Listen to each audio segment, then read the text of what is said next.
Should I start? Yes, ma'am. Hello, everyone, and welcome to today's international webinar. Respected learned delegates from across country and continent, and academia from India as well. A very good morning and a very good evening to one and all present over here. The galaxy of intellectuals are today's honorable chief guest, Dr. Rakesh Shah, MD, Atlanta, USA, our honorable principal, Dr. G.D. Giri, benevolent faculties, and all my beloved students. I, Preeti M. Dagni, would like to extend a warm welcome on this implicit online platform to the one-day international webinar on COVID-19, the beginning, the middle, the end, the vaccine, the future, organized by the Department of Contemporary Studies and EVS of Kelly Society Science and Commerce College, Kalamboli. The outbreak of the coronavirus has caused problems in the functioning of all countries of the world. Health, medicine, education, business, economy, etc. are all affected badly. The governments of all countries, institutions, doctors, experts, and academicians are working together on the construction of a new path for the future in accordance with the present scenario. We are overwhelmed with the huge response received. That is, more than 600 people have registered, and people are also joining through YouTube, where we are streaming live. Once again, I would like to welcome you all. Now, I would like to request our Honorable Principal, Dr. G.D. Giri, to express his views and to welcome our guest as well. Today's speaker, Dr. Rakesh Shah from USA, and all participants. First of all, I congratulate our Department of Complementary Studies and EVS for organizing this webinar. Yes, we know so many things about the COVID that we have come across to the various articles in the newspaper as well as various speeches of different experts. But still, we have to study about, we should know about the vaccination period and post-vaccination period. As said by Preeti, that COVID has not spared any field, and this has a very great impact on our daily life. So it is an opportunity for all of us to listen Dr. Rakesh Shah today, and we have to get clear several doubts from him. I, on behalf of Kelly Society, our Kelly Society is having 268 schools and colleges. On behalf of this, I welcome all of you. A message has been sent by Dr. Prabhakar Kore also, who is our chairman of our society. He has extended his wishes to all of us. So once again, formally, I welcome all of you on behalf of Kelly Society as well as on behalf of Kelly College of Science and Commerce, Kalamboli, Navi Mumbai, for this webinar. Thank you very much. Thank you, sir. Thank you so much, sir, for your inspirational words. Now, I would like to request Mr. Milind Gurchal, the head of the Department of Contemporary Studies and EVS, to introduce today's renowned guest speaker. Thank you, Preeti ma'am. A very good morning and good evening to all participants across the world. It is my privilege to introduce today's guest speaker, Dr. Rakesh Shah. Dr. Rakesh Shah did his MBBS at VS Hospital and completed his MD in Medicine from Ahmedabad as well as DM in Oncology from MP Shah Civil Hospital, Cancer Hospital, during the period from 1986 to 1998. Dr. Shah is a Gujarat University Gold Medalist in MD Medicine and Oncology. Dr. Shah did his residency in internal medicine and fellowship in bone marrow transplant oncology in USA between 1998 and 2003. Dr. Shah is practicing internal medicine, emergency medicine in USA from 2003. Dr. Shah is also fellow of University of Arkansas Little Rock Fred Hutchinson Cancer Research Center, Seattle, Washington. Dr. Shah is also running his YouTube channel named as Med Talk, where he used to share his experience on various medical issues.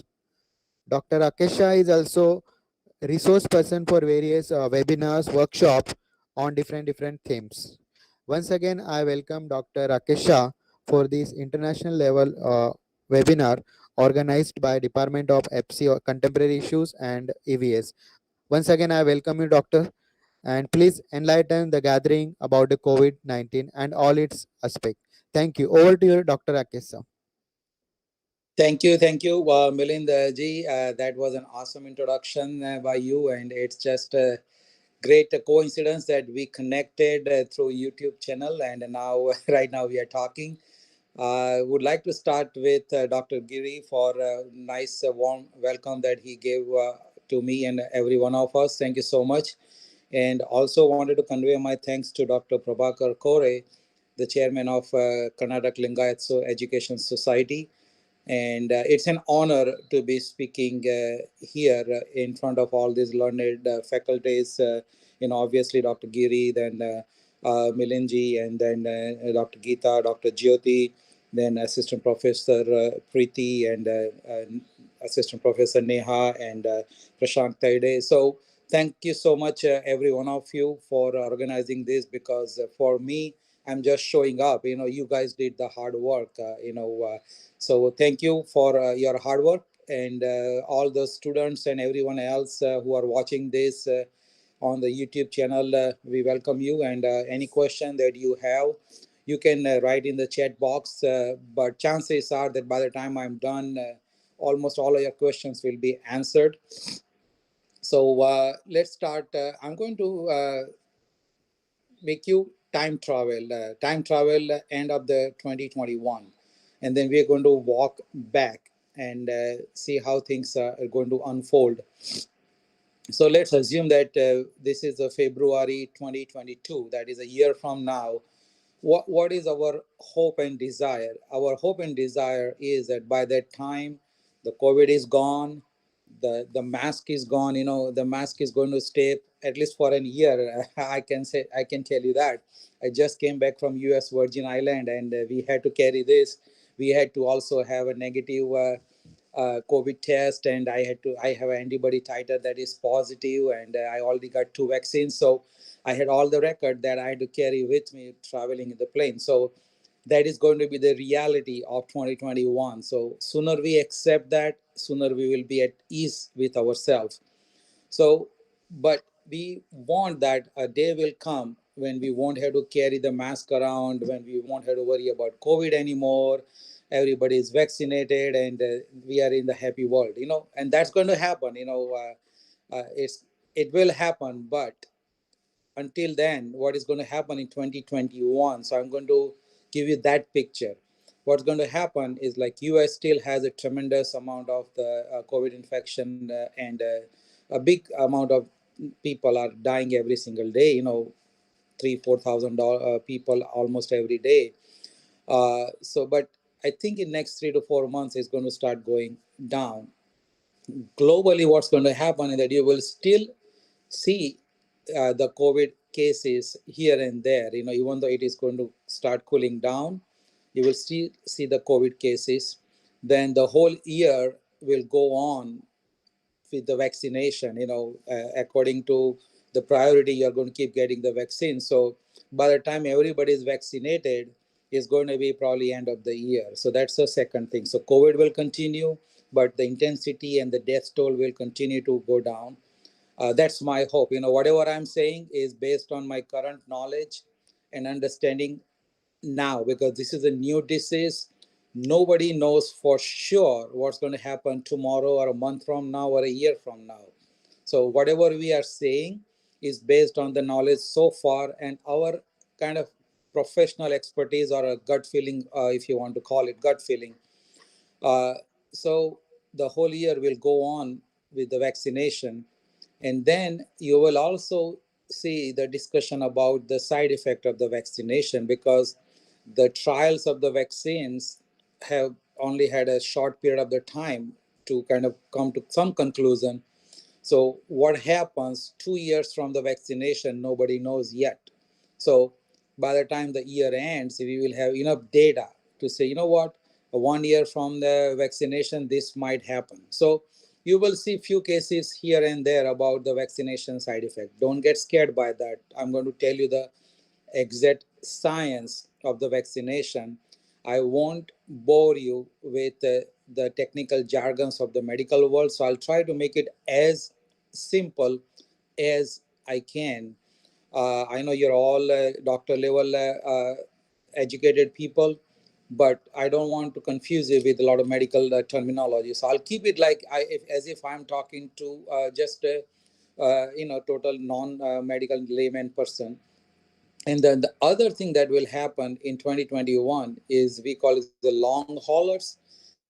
Like 95% of the people who get COVID, they recover completely without any problem. But there will be 5-10% of the people who will have lingering symptoms of the COVID. And some people who are admitted in the ICU and who survived, they will have complications because of that. So you will hear some people say, no, oh, I had a COVID last year and I still have this problem. I still have this breathing problem or a cough or a weakness or a fatigue, or a lot of people will go through anxiety and depression. So that is going to happen through this year. So the reason I'm telling you is that once you know what to expect, you won't get panic about it, that, hey, this was supposed to happen. But then things will start getting better. Whatever has come has to go. So that is the overall picture of the 2021. Now, before you understand the vaccine and how it works and the side effect and everything, you really need to understand two different things. One is the immunology, how the virus kills people, how the vaccine produces antibody. I'm going to show you those things. And before that, you need to understand the evolution of the planet or the earth or the universe, the how it progresses. Okay, for any species, whether it's a human being, whether it's a plant or the animal or the bacteria or the virus, they come in the existence not to destroy the other species, maybe except human being. Human being is the only exception that who might be destroying the other species without reason. But the main two purposes of any species are, one is survival. Every species wants to survive. And the second is to propagate. Propagate means to duplicate and replicate, to multiply their species. So the virus also, the coronavirus, we are not going to get in the politics of whether it was made by China or not. Since it is already here now, we need to look at the coronavirus from the evolution perspective and the biological perspective. The coronavirus is here not to kill us. The virus, if we get killed, that's a side effect of coronavirus being here. Coronavirus is here to stay. So don't even think that coronavirus is going to go away. It's going to stay. But for coronavirus to stay and multiply and expand its existence, it has to adapt to human body, because the way coronavirus spreads is from human to human, right? So if it comes to human and kills the human, if it keeps killing the human being, then eventually the virus itself will be non-existential, like dinosaur, right? So it is in the best interest of the virus to change. And that is where you hear about all this mutation and the UK variant and the Brazil variant and South African variant. The media will use the word strain, that is the media marketing and media fear mongering. Now, whatever I'm saying is my personal opinion. It's not a medical advice, so you take it based on your understanding it. But this is not official medical advice. Now, the media will call it as a strain rather than a variant. And those of you studied the microbiology, they know the difference between strain and the variant. The new strain means we had a SARS-CoV-1 uh, before, and this is a SARS-CoV-2. So that is a different strain. That is basically one is a donkey and the other is a monkey kind of a thing. It's a totally different animal. While the variant is the mutation, that is a change in the nucleotide that happens on the virus itself. And that is nothing new. The Wuhan virus that started into 2019 has already changed 12,000 plus times. If you go to Google, you will see how many times it has mutated. So that is a normal thing for any virus to mutate. It keeps mutating. Now, sometimes when it mutates, it may become more dangerous temporarily, but eventually it has to adapt to the human body. So you have to understand this concept very well so that you don't get scared about the word mutation, because it's a part of the normal virus process where it mutates. Okay, like flu virus, every year it changes and nobody gets scared about the flu virus. It changes every single year, right? So that's the first thing. The second thing is, I kind of covered just now, is that for the virus to survive, it has to be less lethal. Lethal means killing the person, because if it kills a person, then that's the end of the story for the virus. So, what is how you can understand it practically is that if the virus is spreading fast, okay, that means it is less lethal. That's the common logic. If it is more lethal, it cannot spread fast. The only exception is that if there is a super spreader event or super spreader person, and it goes to a party or somewhere and it just kind of gives it to a lot of people, that's the one exception. But overall, when the virus is spreading fast, that means it is less lethal. The reason you get this many number of the deaths in the US is because it is spreading so fast. The percentage of the people who are dying is maybe half or 1%, but that percentage itself is becoming more because it is spreading fast. That is where the danger of this virus comes. Overall, this virus is not that bad, but when it affects more number of the people, that is where the number of the death, the absolute number goes high. Okay, so once you understand this concept, how do you the escape from dying of this virus? Because see, let's be honest, me taking care of the COVID patient on a daily basis, every single day, like when I go, what is in my mind is that how do I escape from virus touching me, right? That's everybody wants it. The second thing is that, well, even if a virus touches me, like all of you probably think that, well, even if virus touches me, it should create an asymptomatic infection rather than symptomatic. That's what we all want, right? So everybody wants to be asymptomatic. Now, sometimes, well, even if I get the symptom, I should not get severe symptoms. I should kind of, get a little bit of cold like symptoms, and that should be it. Then say, well, even if I get symptoms, it should not get serious to the point where I have to get admitted. Then the next thinking comes is that even if I have to get admitted, then I should not be in a position where I need a ventilator. And then you say, well, even if I need a ventilator, I should not suffer. So this is the thought process we all go through, including me, every single day. So what is the best thing? Obviously, you don't want to be in a ventilator. You want to be in a position where the virus doesn't touch you, or even if it touches you, you remain asymptomatic, or even if you become asymptomatic, it becomes just a matter of 3 4 days and then you are fine, right? That is what we all want. So we're going to focus on that, because once you become sick enough and go to the hospital, there's nothing you can do. It's all in the hands of the doctor and the hospital. So we won't be talking about that part. we will be talking about the part where there's something in your hand. So now, how do you get to that point where virus doesn't touch you? Even if it touches you, then it causes asymptomatic infection. Even if it causes symptoms, it causes only mild symptoms. That is where there are four things that can help us. Okay, uh, the immunity wise. Okay, we are going to talk about the immunity. The first thing is obviously infection. Okay, if you got infection and you got asymptomatic or mild symptomatic and you recovered, then you probably are fine. That's the first thing. And even before that comes the innate immunity. So there are two types of immunity called innate, and the other is program, like developed immunity. I'm going to talk about that. So what is innate immunity? Like I've been saying the patient of COVID from the day one it started, and I'm still saying it. But luckily, nothing has happened to me.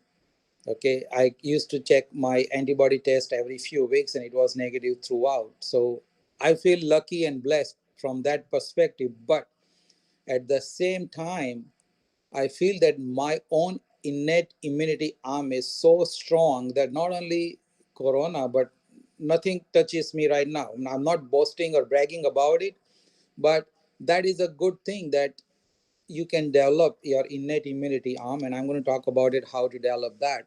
Like probably some of you saw me drinking this, and I'm sure you probably recognize what it is with the color. I drink it every single day. Ginger, turmeric, lemon, honey mix. So that is one of the things that I do to build my innate immunity. I'm going to elaborate on that in detail, but let me talk about I talk about the infection. The second is innate immunity. The third is herd immunity, HERD, herd immunity. Herd immunity means what? Typically, when 90% of the population gets infected with a virus or vaccinated with the virus vaccine, there is immunity in the community. So even if the 10% did not get vaccinated or did not have infection, they are kind of protected because of, we call it the herd immunity. I'll give you a simple example, the polio. The polio is practically eradicated from this world. There are few maybe cases here and there, but practically polio is gone. Why? Because of the herd immunity. Not that everybody is vaccinated against polio. There are people who don't believe in the vaccine. They say that vaccine is a scam. So they will not take the vaccine no matter what. But they are also protected against the polio because of the herd immunity, because more than 95% of the population have been vaccinated against the polio. So that is where the herd immunity comes in the picture. And the fourth thing is vaccine. Vaccine is a way to escape this virus touching you. So we're going to talk about that now, the vaccine part, because infection part everybody knows. Everybody knows the mask, everybody knows the hand washing, everybody knows social distancing. So I'm not going to talk the same thing because I'm sure you have heard it 1,000 times. So that part is done. So now we're going to talk about the vaccine. Now, before you understand the vaccine, you have to understand the enemy. Before you win the war, you need to know the enemy. So I'm going to talk about the virus itself. I'm sure some of you know about the virus, but I'm going to create a visual picture of the virus itself and explain you how the virus kills. Because if you don't know the modus operandi of your enemy, how are you going to kill or win the war? Okay, so that is the first thing. Now, assume that this is a coronavirus. Coronavirus actually looks like this with the multiple spikes on it.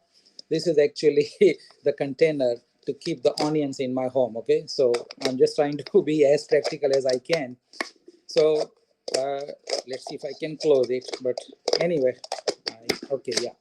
So let's assume that this is coronavirus. It is like this, and coronavirus has got, we call it the spike protein on it, like a spike. So there are multiple spikes on it. So what happens that coronavirus, when it enters your nose and it goes in your lung, Let us assume that this is a lung cell. This is actually my N95 mask. So when the coronavirus goes in, this spike protein attaches to inside the lung cells. So that lung cells, what does it do? Normally lung cells, like if this is your lung. Let's say this is your lung. This is actually I spec back for me. So this is like your balloon inside the lung, your alveoli. So alveoli is lined by cells called pneumocytes. Pneumo means air and cytes means cells. Pneumo, pneumo, that is air and cells. So there are air cells inside the lung alveoli. Alveoli is like a balloon in the lung. So when this coronavirus gets in, it attaches to those pneumocytes, and then what it does, it this spike protein is very important. If there is no spike protein, the virus is basically impotent. So this spike protein attaches to the, we call it the ACE receptor inside the lung, and then there is an mRNA inside the coronavirus. See, every virus has got is software. Like let us assume this spoon is a software inside the virus to code for the mRNA. mRNA means messenger ribonucleic acid. That is basically a software for the virus. So remember this, because this is what we are going to use for the vaccine. So if this is inside of the virus, if this is a software, the part of the software, let us say that this part of the software basically codes for this spike protein. This is very important for you to understand. Remember that there is a complete software which has got 30,000 base pairs. So like 30,000 codes on this, and only 3,000 codes basically code for this spike protein. Okay, I'm going to tell it again because this is where the vaccine science comes in the picture for the mRNA vaccine. Okay, not for the Covaxine, not for yeah, well, covishield also to some extent. So this is where you need to remember the spike protein and the part of the software that codes for this spike protein.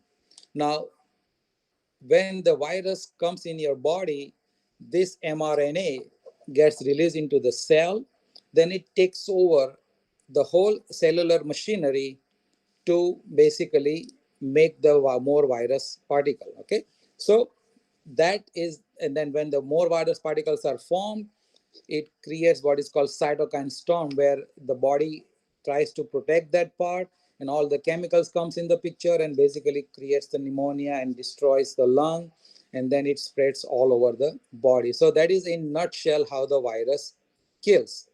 Now the vaccine part. So the vaccines are four different vaccines that I'm going to talk about.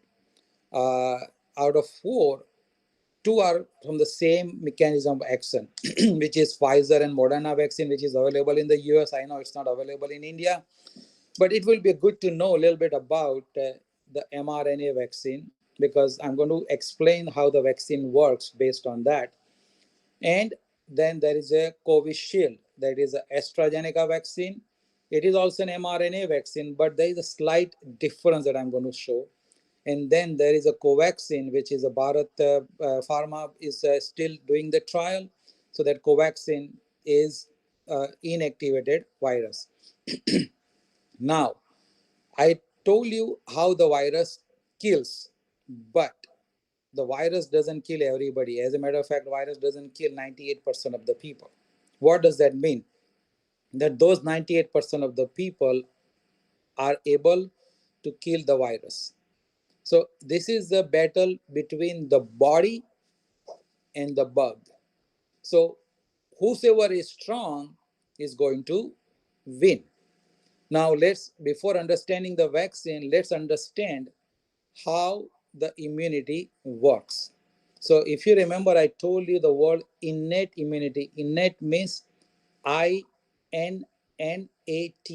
Innate immunity means is it's your first responder. That's your primary mode of protection when anything comes in your body, whether it's a virus, bacteria, or any dust particle or cancer cells, anything comes or shows up, there is an innate immunity. They come in the picture first. That is your macrophages. Macro means big, phages means cells that eats. Okay, so big cells. Then there is a monocytes. There is a natural killer cell. We call it the NK cells, natural killer cells. Okay, then there is a neutrophils. That is a kind of white cell. So these are your policemen, your first responder who will go to the site of a trouble and clean the mess. So what happened that when the virus comes in the picture, the innate immunity part comes and try to kill the virus, but the police does not have that heavy artillery that the shastra saranjam bolte, the guns and the AK-47 and the fire stuff. Those the heavy stuff, they don't have it. They have simple rifle, right? So they may not be able to kill all the virus that comes in the picture. So they have to call for help. So there are cells which are messenger cells. They go to high command and say, you know what, we got trouble, we need help. So that high command then creates the defense system specifically for this coronavirus. Okay, so when the innate immunity comes in the picture, they kill no matter what it is, virus, bacteria, dust, anything, they will get rid of it. But you have to understand that they are not that potent. They can go to certain extent, but after that they will need like a special commando to tackle the situation, like that 26/11 situation where when the terrorists were in the Taj Hotel, they had to call the commando because Mumbai police is great, but they could not take care of those terrorists. They had to call the special forces, right? The same thing when corona comes in the picture, the police will come, try to calm the situation down, but eventually they will have to develop a system where if the terrorist strikes again, the commander will take them out right away, like the surgical strike, right? So what happens is that that special commando, that is called adaptive immunity. That is what we are trying to create with the vaccine. It's called adaptive immunity. So everybody has their innate immunity built in. Some people have a good, some people have not that good, but adaptive immunity can be developed either by the infection itself. So if you got infection, your adaptive immunity will develop, or if you got a vaccine, then your adaptive high command, the commandos will develop. The commando needs training, commando needs time, right? So that special training is done by, we call it the helper T cells. T means thymus. Thymus produces the white cells called T cells and B cells. So those are the commandos. So what happens that when the virus comes in the picture, there are messenger like CID agents. They will go and tell the high command that, you know what, we got a new enemy who is here, so we need to start making a commando against them. What is a commando? Commando is an antibody. So this is against the antigen. Like this is a spike protein that is called antigen. So the T cells and B cells, the high command, they produce the antibodies. Let us assume that this is antibody. So what happened that it takes a week or 10 days to develop the antibodies, depending upon how strong your immune system is. So it basically comes and kills, attaches to this spike protein, and then once this is gone, the virus is useless. Okay, so what is the goal of vaccine is to produce this antibody, and to second thing is to produce, let us say this is B cells and this is actually my hard disk, but this is a T cell and this is a B cell. So uh, we call it the memory cells, because you need commando to get rid of the terrorist right now, and then you need commandos training going on, memories going on. That's why they do all the quiet and all those things, right? The daily practice, because they have to keep that memory of killing the terrorists alive in their mind.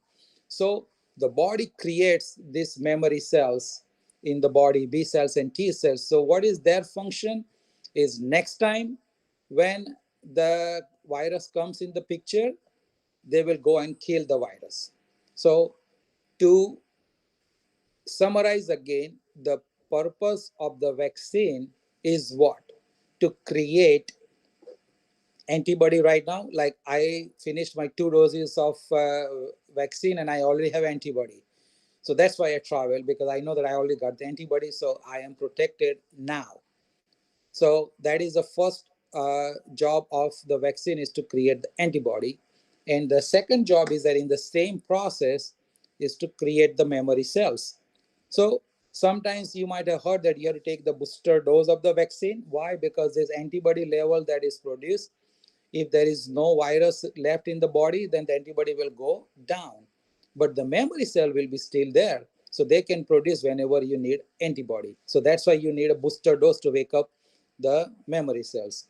So with that understanding, I'm going to talk about the vaccine, like three vaccines, like Covishield, the Pfizer's and Moderna's vaccine. These are three mRNA vaccine. Okay, I'll talk about the Covaxine, which is the totally not the totally different, but a little bit different mechanism of action vaccine.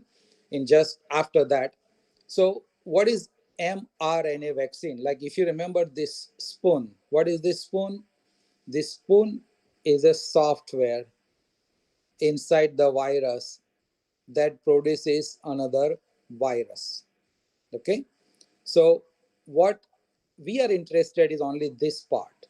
What is this part?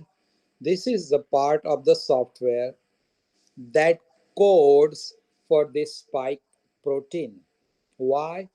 Because we know that if we can destroy this spike protein, it's going to destroy the whole virus, because virus is useless without this spike protein. Okay, so that is the purpose of the vaccines. Now, how the Moderna and Pfizer vaccines are made, I'm going to talk about that. Okay, so what they did is I'm going to break this, okay, if I can, but let us assume that this part, I don't think I can break it. But the Pfizer and Moderna, they know the whole code, but they took only this spike protein part of the virus mRNA, and they produced it outside. So there is a messenger RNA that codes, that makes a protein, because what happens that this mRNA goes in the cells and it creates a protein in the cells. Now they made this artificial mRNA that codes for the protein, which looks like this, not exactly spike protein, but it looks like this. So what happens that you take a vaccine has this part, this mRNA that codes for the spike protein like protein, not exactly spike protein. It you put it in your deltoid area, and then there are dendritic cells and myocytes and other cells that takes up this mRNA inside the cells and starts making the protein like spike protein. That spike protein basically is destroyed in the cells in the small pieces, and it comes out, and then in the body it goes to, then suddenly you remember the CID, I told you that the Khufia police, they will tell the immune system, the B cells and the T cells, that hey, look, we have an enemy in the body that looks like this. Okay, so basically it was coded by this, it looks like this, so the body will start making antibody against the spike protein of the coronavirus. So that is what happens when you inject the vaccine in your shoulder. Within 7 to 10 days, it will start making the antibody. Let us say that this is an antibody. So this antibody will come out, attached to the coronavirus and kills it. Okay, so you did not have to have the virus in the body to make this antibody. There was a one way to make this one, which one was to get infection itself. But if you get infection, there is a chance of dying. It's only less than 1%, but there is a chance. So instead of that, what scientists did is they created artificial spike protein using the software inside the virus. So that antibody basically binds with the spike protein and kills the virus. So that is how the vaccine works. Now, so you don't have to worry about whole. So are they going to inject the whole virus in my body? No, they're not injecting the virus in your body. They're injecting only the mRNA. Now, with the covishield, see, with the Moderna and Pfizer vaccine, they put this mRNA into a lipid bilayer and inject it. With the Covishield, which is, I think, the most common in India right now, Astrazeneca vaccine, what they did is they used the chimpanzee adenovirus. So don't get scared about this adenovirus and chimpanzee, okay? This has been done for ages, okay? This is nothing new. Actually, the adenovirus is a better delivery system than a lipid layer. Now, the problem with the adenovirus is what can happen is that, like, the body does not produce the antibody against the lipid layer, which is in the Moderna and Pfizer vaccine, but it can produce antibody against the adenovirus. So they use the chimpanzee adenovirus, not the human adenovirus, because we already have adenovirus in our body antibodies. Okay, it's like a common cold virus. So if you use the human virus, then the vaccine will be useless. So they use the chimpanzee virus. But what they did is they basically removed an enzyme that helps virus replicate. So don't get scared that, oh, they put a chimpanzee virus in my body and what happens if I become chimpanzee? You're not going to become chimpanzee again, okay? So that is, we call it the replication deficient virus, means castrated virus, means it cannot multiply. So they replace that part with the DNA that codes for this spike protein. So now the mechanism is the same. So now that virus goes into your chimpanzee adenovirus goes into your body, releases the DNA, then it goes into your DNA, then it makes it doesn't interfere with your primary DNA. So don't, if you hear on the WhatsApp that, oh, it goes in your DNA and it is going to change and there is a chip inside that's going to change the all the human generation or nothing like that. So when the virus goes in, it basically releases that DNA, it converts into the RNA, and that RNA makes the same spike protein, and then the body makes the antibody against that spike protein, and that's how the vaccine works. So that is mRNA vaccine, how work, the Covishield and Pfizer and Moderna vaccine. Now the next one is Covaxine. Covaxine is different. It's not an mRNA vaccine.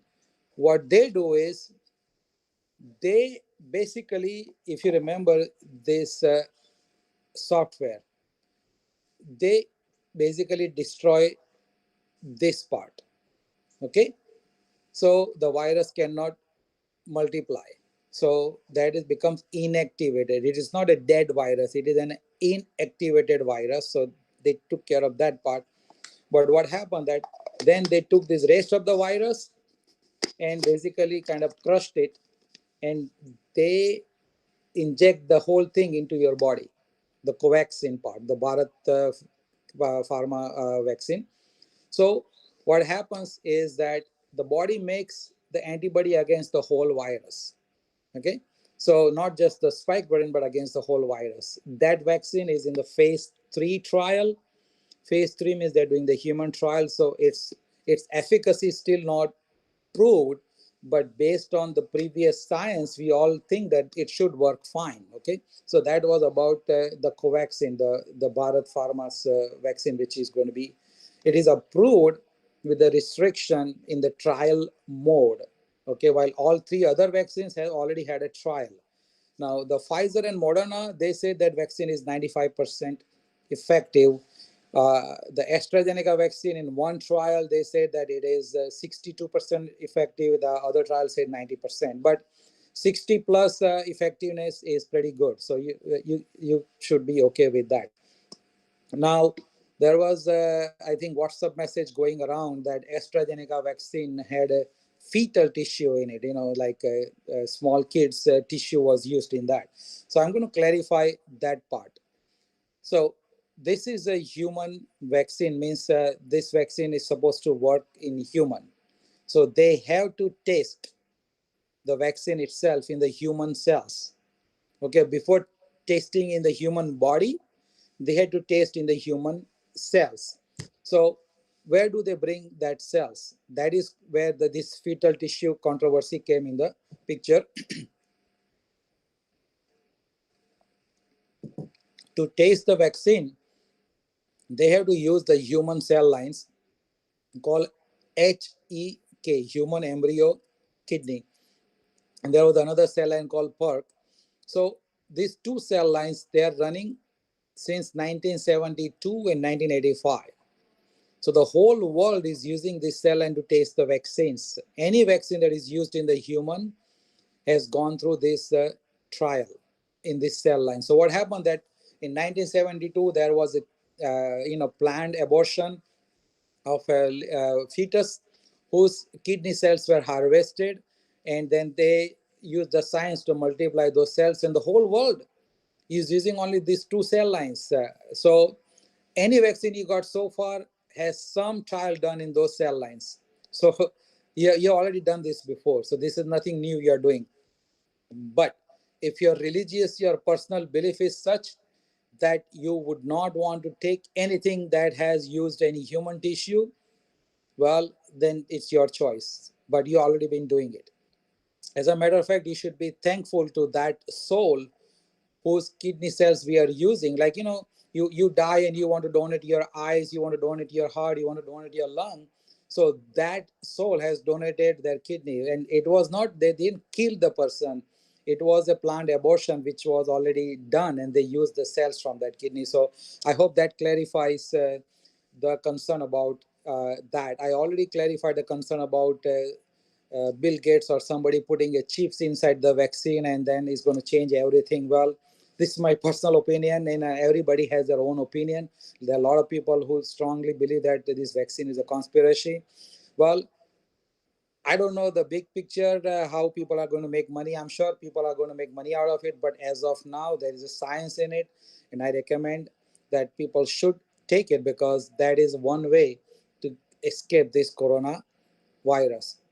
So now comes the side effect of the vaccine. I took 2 doses. With the first dose, the only side effect I had was just a local pain for a day and a half. Now, even in the trial, they know that with the second dose, because your adaptive immunity is now, see, first time when the virus comes, the body doesn't react that much. They say, well, it's like a small riot, so the local police comes and take care of it, or adaptive immunity say, okay, we'll come later on, you handle it.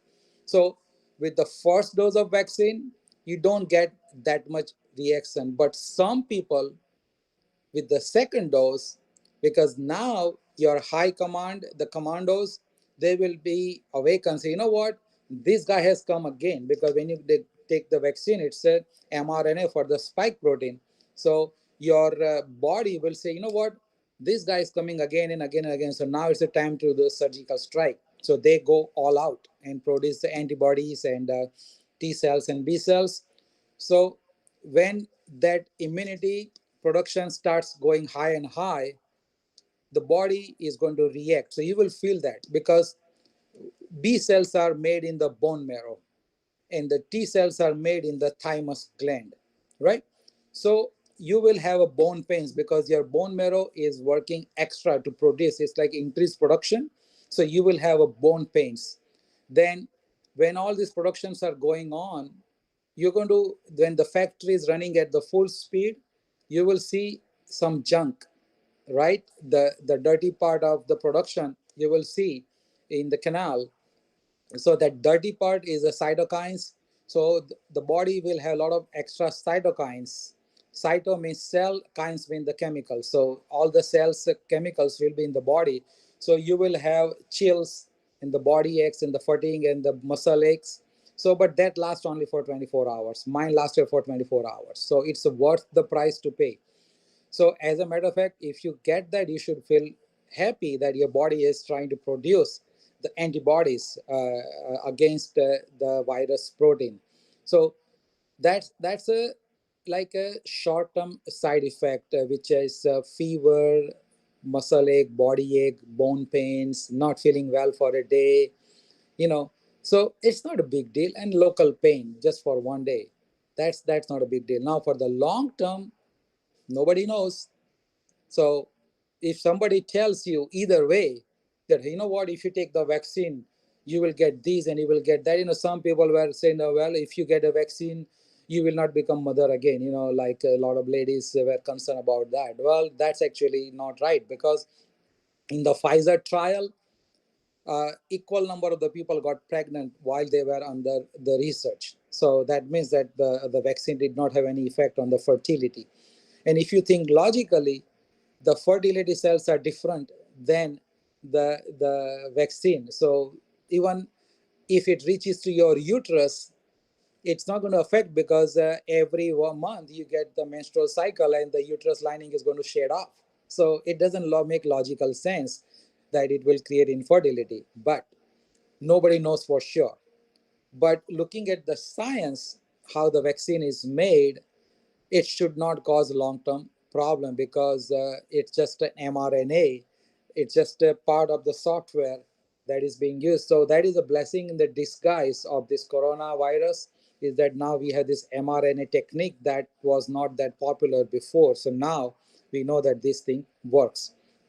So that was about the vaccine.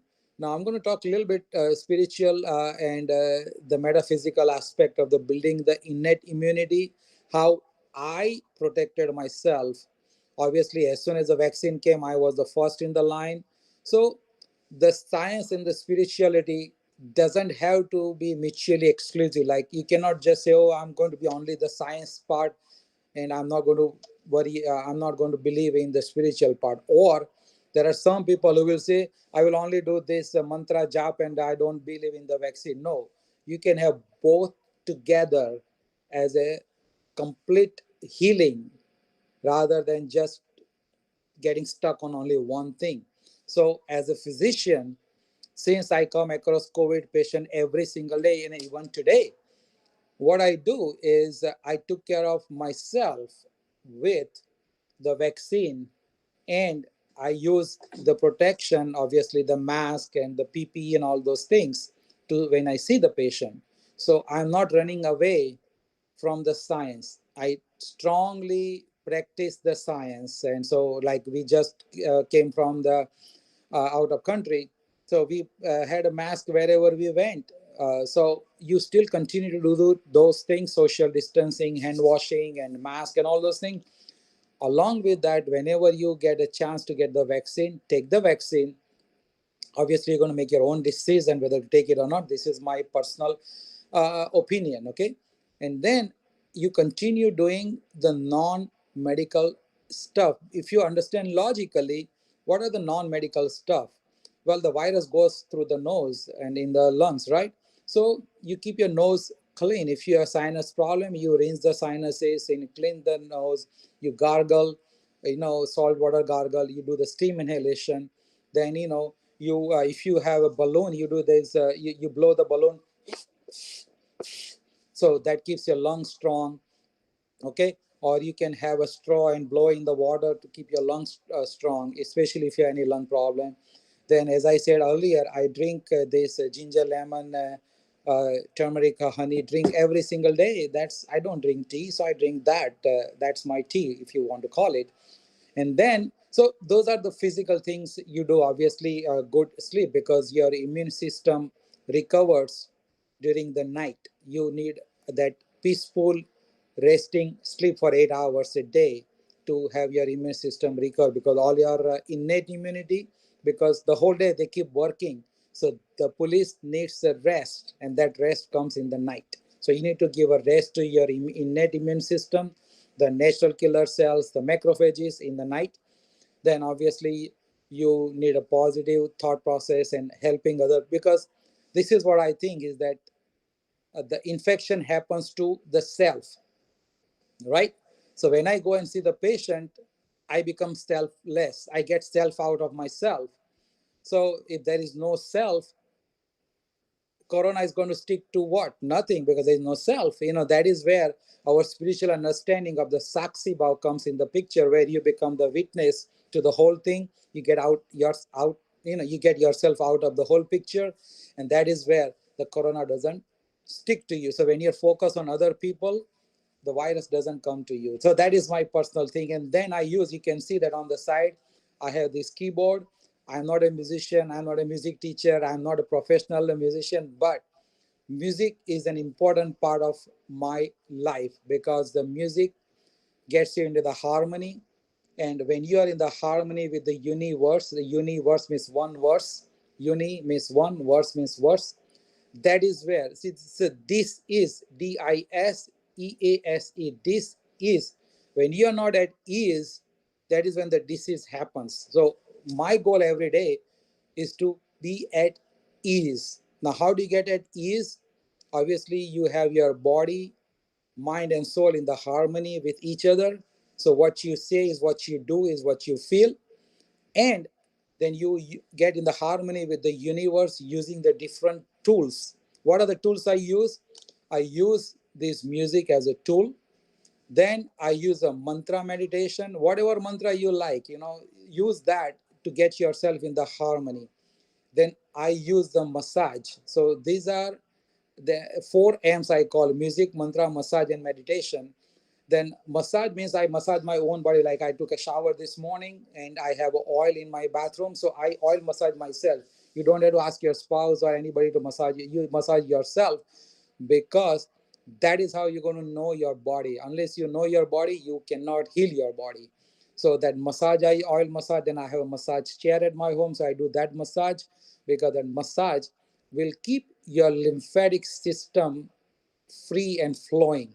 Like, and then I use the tapping. Like if you have lymph node here around your ears, your lymph node underneath your neck, your lymph nodes here, then there is a thymus here, so I tap my thymus. Then there is a spleen here. Don't tap the spleen too hard, otherwise it may rupture, especially if you had malaria in the past. So just massage your spleen, or just tap gently. Then in your groin there are lymph nodes. So know your body and awaken your body with the physical touch. uh, that is the best way to keep your immune system active. So, and then I use obviously meditation, where you talk to your body, you talk to your B cells, you talk to your T cells. It may sound like crazy guy, but that is exactly what I do. Is I talk to my B cell, I talk to my T cell, and I say, you know what, this is the time to stay active and awake and vigilant. And that is what my B cells and T cells have been doing it, keeping me away from the corona and infection so far. So this is a whole spiritual understanding of how to handle corona and the vaccine. So I guess that's all I have. We are right on time, 1 hour done. Now, if anybody has any question, you can go ahead and ask me the questions. It was really, really an amazing and informative session. Thank you so much, sir. Yes, Well, now it's time to begin question answer round. So over to Dr. Geeta Kohade. Thank you, ma'am. And thank you, Dr. Shah. Really, it was a very informative session. I hope I'm clearly audible. you're good. Yeah, Yeah. Sir, I personally like that you have wonderfully explained with a good props. Even whatever we are using in a kitchen, that also you use that and wonderfully you have explained. I hope all the queries actually clarified by the participants, but some participants they put up their queries. So I would like to ask you. So sure. first question by Miss Roshni Khauta. Nowadays, we get to listen that the second type of COVID 19 symptoms came in India. So, what are those symptoms, sir? 1 second. Whose mic is? Can you hear me? Yes, yes. I'm Dr. Okay. Geeta. Okay, sorry. Yeah, can you repeat your question, because I was paying attention to somebody wrote that mic is off, so I was not sure. Yes, yes, sure, sir.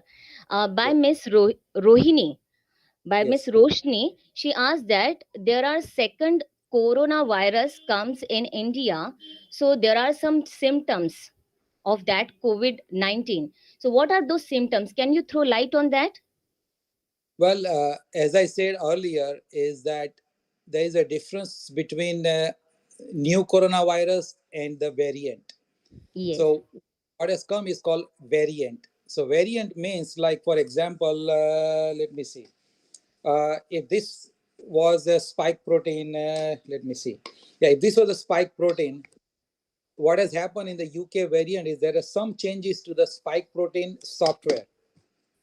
The software has changed a little bit. yes, So the virus is still the same. The software has changed a little bit. So the spike protein is like this. So now it's probably become like this little bit. Now, when this happens, one of the three things can happen is, like, either it will become more virulent, we call it virulent or lethal, or it become less, or it stays same. Now, if you remember what I said, is that the goal of virus is not to kill us. The virus is here to multiply itself and live happily with us, because there are so many viruses and bacteria who lives in our body without causing any problem. So corona will become one of them who will live with us without any problem, or it will have to go away. So when this happens, sometimes new symptoms may show up. Now nobody knows exactly what those symptoms are, but like, the way virus goes in is going to be more or less same symptoms. Is like it goes through the nose, so a little bit of cold symptoms, then sore throat, then cough, then pneumonia. Then if it goes to the other parts of the body, then it might cause change in the mental status, and then fever. Then sometimes it can shut down the kidneys. So the symptoms are not going to be any drastically different than what it is right now. The question may come is, like, some people say, what happened? I took covishield vaccine and now they're talking about that, oh, this is a new UK variant or a South African variant or Brazilian variant.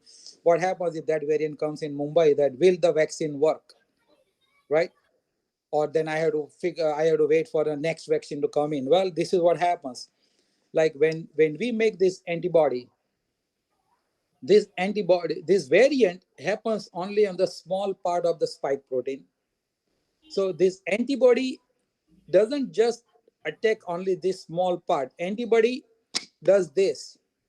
It engulfs the whole spike protein. So if you took a vaccine and made antibody against this spike protein, this small part doesn't matter. There is a change in the small part. It doesn't matter, because the antibody is going to kill the whole thing.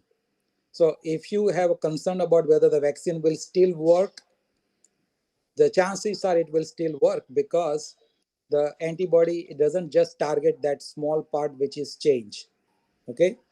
And the second thing comes is that what happens if I already had an infection, I already had IgG antibodies. That means I'm protected. But now this new thing come in. So will I still be protected? The same logic applies, that probably you have the antibody which is against the whole thing rather than just, we call it an epitope. Epitope means, like, the six nucleotide makes one epitope. And when antibody strikes, it doesn't strike against just one nucleotide, it strikes against the whole epitope. So the antibody should work. So I know it's not a direct answer to her question, but I thought this will be a good ease into this concern that people have. As far as the symptoms are concerned, the new variant should have more or less same symptoms. But remember, it is not a new strain. So it is not like a SARS-CoV-1 that happened few years back, or MERS, that is a Middle East virus, happened, and now this is a SARS-CoV-2. That's a different strain. But what is happening in the UK variant is a variant. It's a mutation in the small part of the spike protein or the other part of the virus. Yeah. Thank you so much, sir.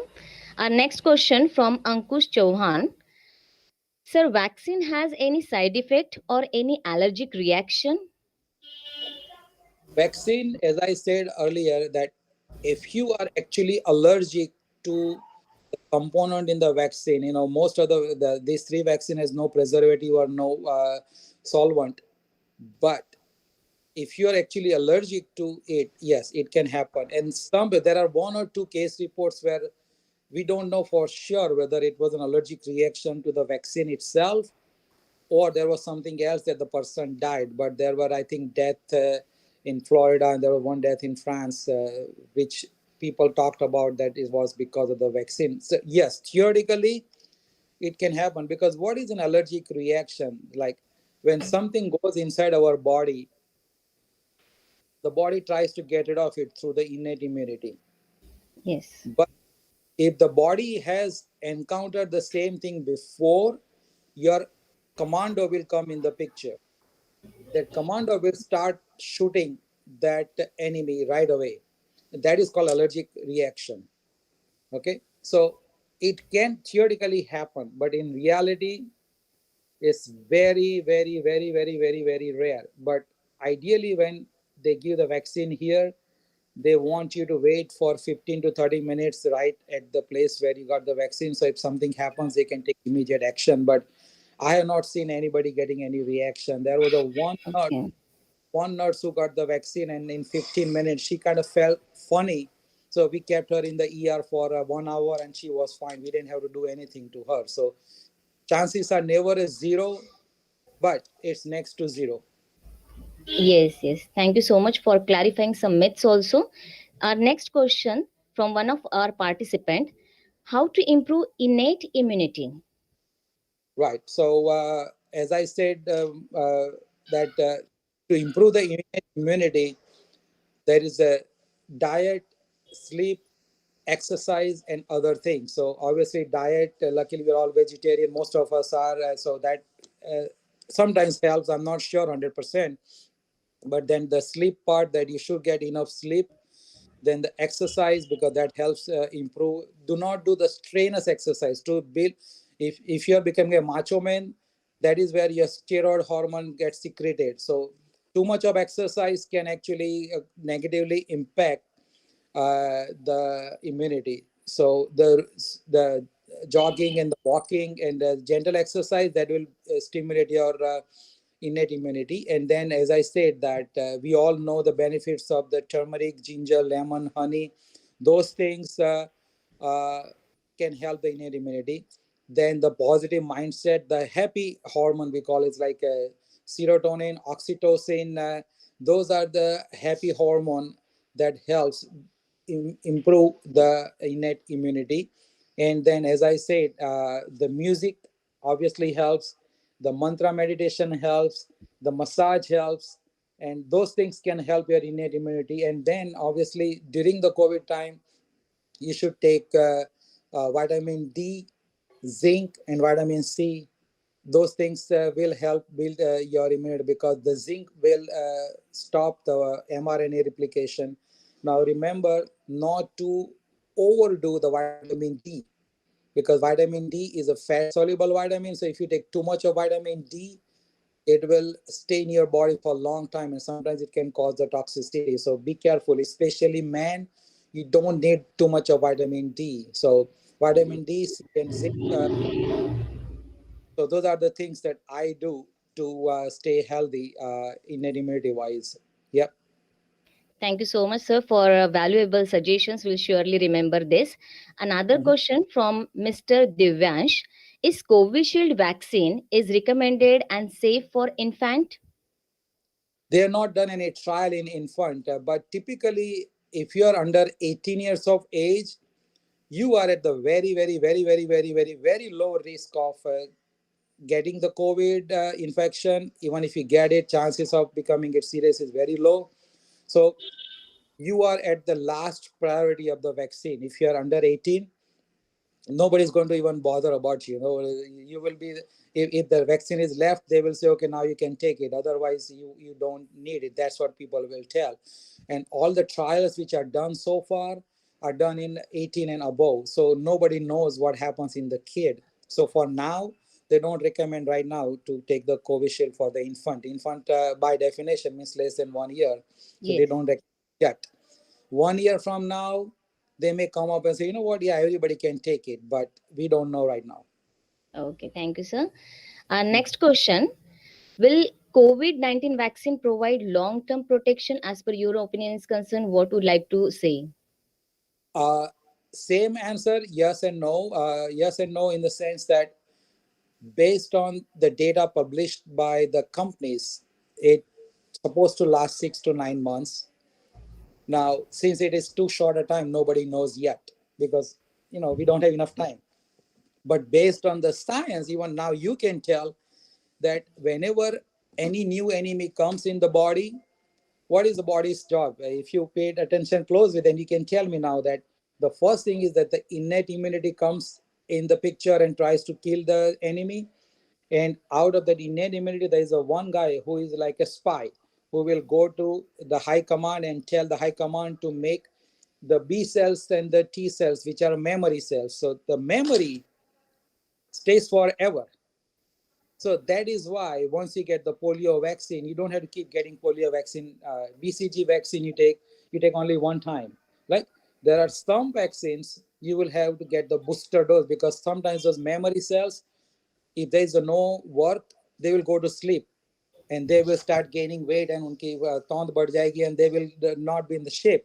So you have to keep them awake. So that's where you will get booster dose. So my feeling is eventually the CDC will recommend that, okay, everybody needs to get the COVID booster dose every 2 years probably. That's what probably will happen, that every 2 years they will tell people to get the vaccine so that your memory cells continue to stay alert. Otherwise, sometimes the memory cell goes to sleep and then you can get the infection. So ideally, theoretically, it should last forever, and once you get the vaccine, you should not need it again. But in reality, probably you will end up getting the vaccine every 2 years. That's what my feeling is. So we'll Yes. see how things unfold. Yeah. Thank you very much, sir. And one last question from Rekha Prajapati.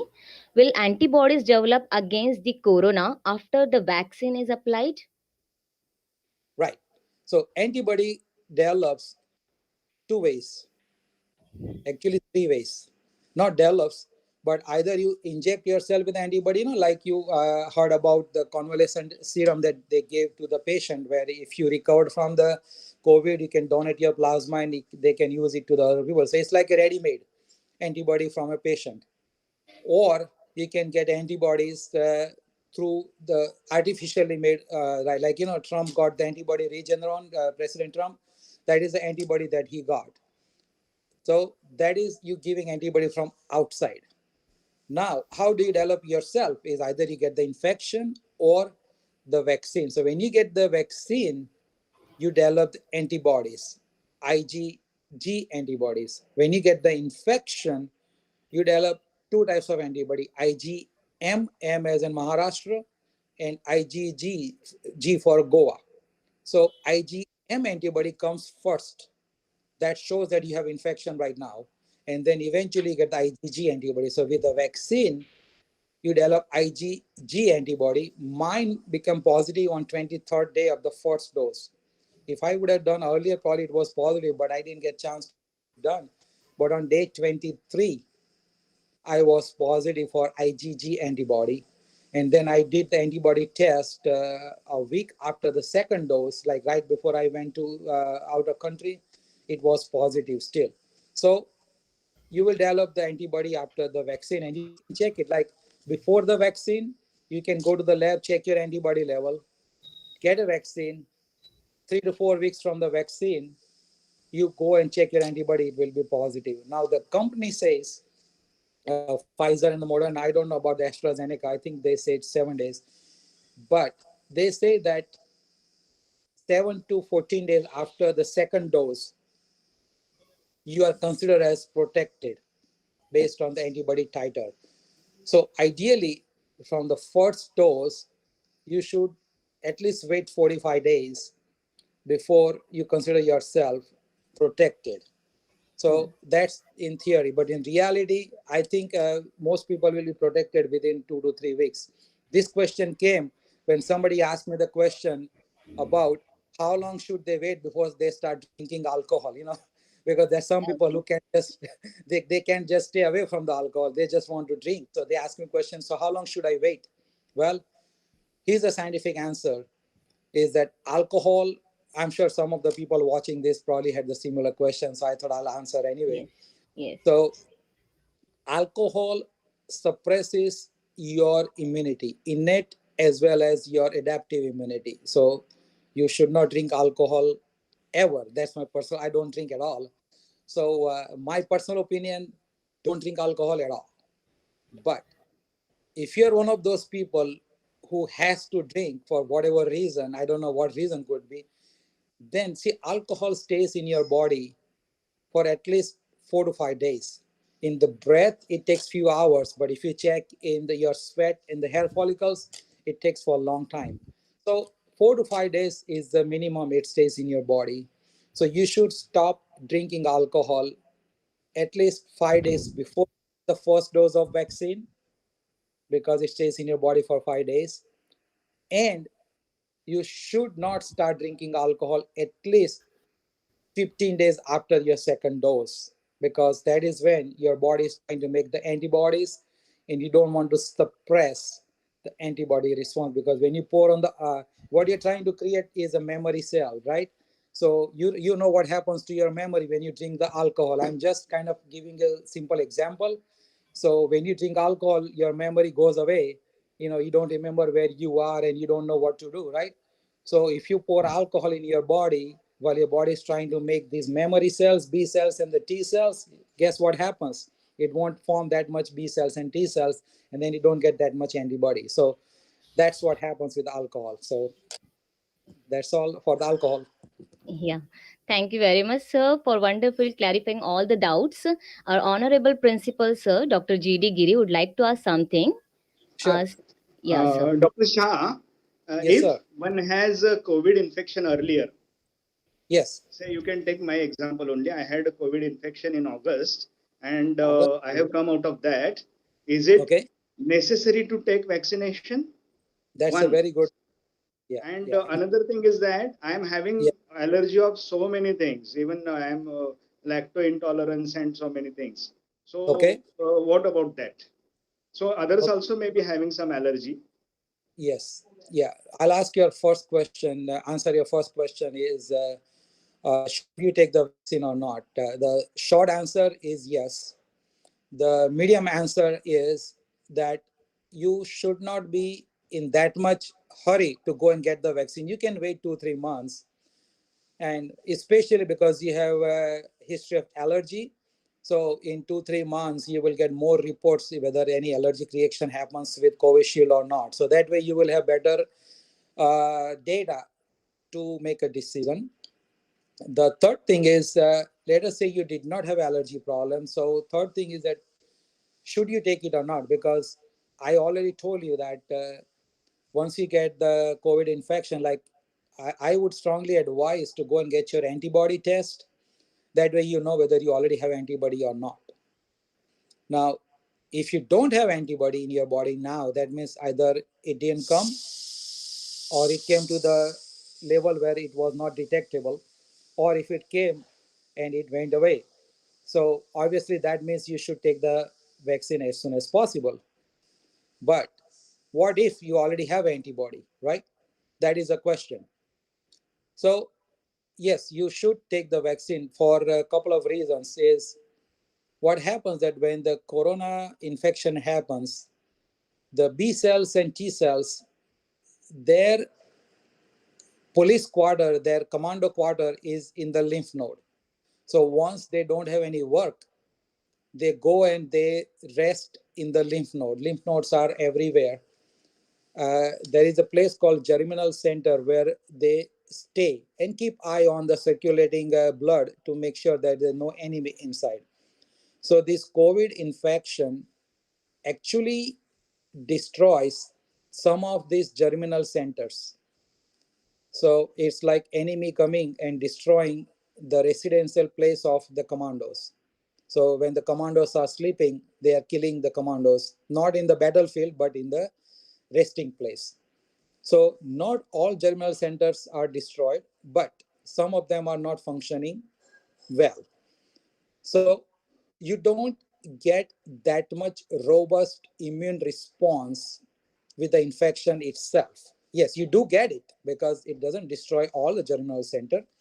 So something is better than nothing. So now you have some protection against the COVID virus.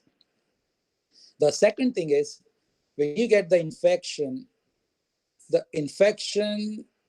creates the immune response against everything on the virus, like not just the spike protein, but the whole virus. Now, most of the people who die because of the COVID is not because of the virus itself. It's actually dying because of the cytokine storm. I'm sure some of you must have heard that word, cytokine storm. What does it mean is when the virus interacts with the cells in the body, it releases a lot of cytokines because of the immune response. So that heightened immune response is not good for the body. So the immunity you develop because of the infection is like a generic immune response. Against everything you got the immune response. But we know that the problem is this spike.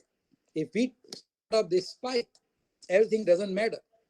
So with the infection, you get the antibodies and immunity against the whole thing. With the vaccine, you get the immunity against this specific. So it's like a targeted. It's like a commando who are trained to take out the terrorist. That's specific. So what you want next time if the terrorist comes, you don't want to react against the whole thing, because if you start shooting everybody, then the civilian will die too, right? So when the terrorists were in that the Parsi building, or I guess Jewish building, the commando has to come down with a helicopter on the terrace to kill the terrorists, right? If they start bombing the whole building, that would have killed other people in the building too. So same thing here. You don't want to mount a response against the whole virus and create the whole cytokine storm and create a problem in the body. You want a specific response against this spike protein. That is what the vaccine does. The vaccine creates the antibody against the spike protein. So you already have some immunity and you are healthy right now. So you should be okay. But when you get a chance, you go and get the vaccine so that you can get a specific antibodies against the spike protein. And waiting for 2-3 more months will give you enough chance to evaluate the data and see if any allergies happen. Now, whether you will have any problem with that or not, nobody can tell you, nobody can guarantee you. So what I would suggest is that, yeah, you should take the vaccine, but don't take at a random place. Make sure you are close to or in the hospital when you take the vaccine, and wait at least an hour or so before you go home. That way you will make sure that no reaction happens, or if any reaction happens, you are immediately taken care of. So that's what I would recommend. Anybody else who doesn't have any major allergy problems, they should be okay.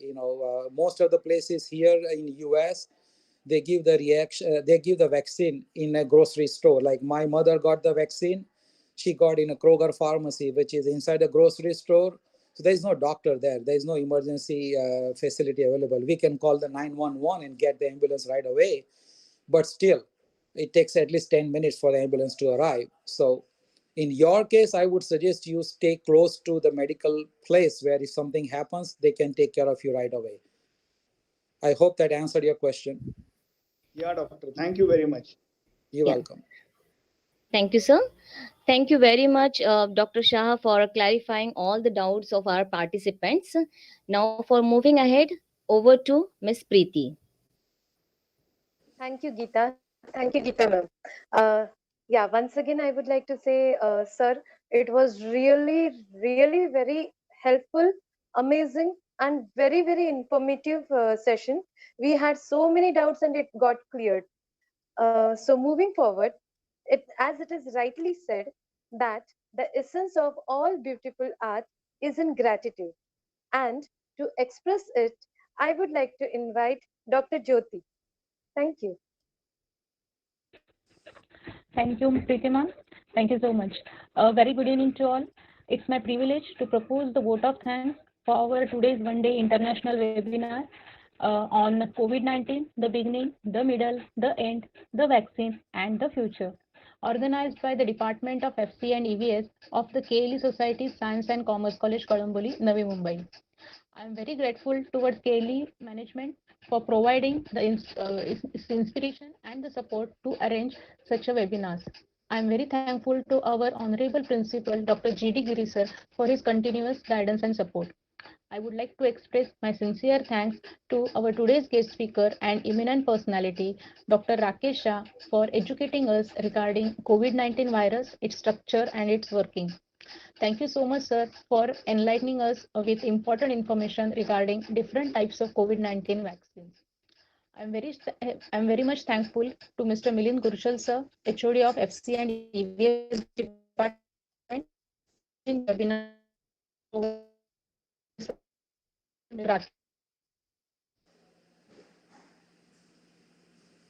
and guidance to Mr. Rakesh sir for providing the correct vote.